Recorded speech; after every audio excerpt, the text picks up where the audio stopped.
Two brothers at Williamsville East High School are on the verge of being kicked out for fighting. But they say there's more to the story. They claim they were defending themselves from anti-Muslim bullies.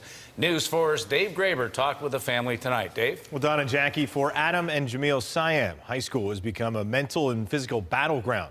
They say they've been subjected to years of anti-Muslim speech and ridicule. Now they could be kicked out of school because defending themselves with their fists is against the rules. You don't know if someone's going to come up behind you or come right up to you and say something or do something to you. You always have to watch where you are, what you're doing, who's around you. You always got to have a watch out.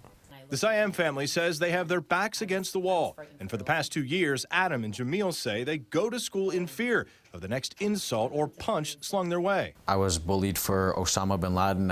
I used to be called a terrorist, and they used to tell me I was Saddam Hussein's cousin or something.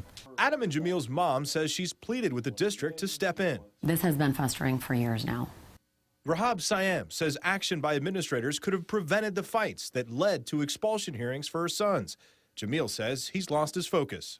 When I go into school, all I hear is these racial comments. It just keeps pushing my buttons where I don't focus on my studying anymore and I focus on my safety. The issues have led to virtual bullying, and just this past weekend, it moved from the schoolyard to the Siam's front yard when their house was vandalized. I can't live like a normal life now, especially how they came to my house the other day, this morning. It's just very frightening how if I was afraid at school, it's not only at school that I should be afraid of, I have to be afraid everywhere I am now. We were born and raised in America, me, my children.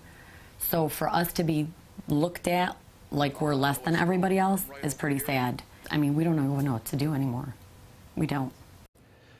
Now, Amherst police are investigating the vandalism to the Siam's house. Meanwhile, Williamsville Superintendent Dr. Scott Martzloff released a statement saying the district is not allowed to discuss student discipline and that the district takes harassment, bullying, insensitive or intolerant behavior very seriously. He also says they are committed to prevention and they are continuously focused on outreach and education for students, families, and their staff. Reporting live in the studio, Dave Graber, News 4 at 11.